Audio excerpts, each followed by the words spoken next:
I'm at the main pool of Disney's Grand Floridian Resort and Spa.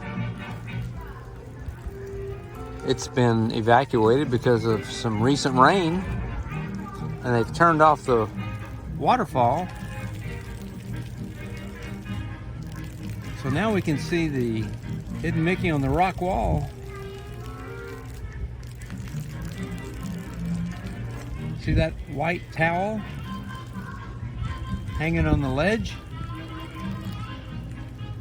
Just below and a little bit to the right of that towel is the hidden Mickey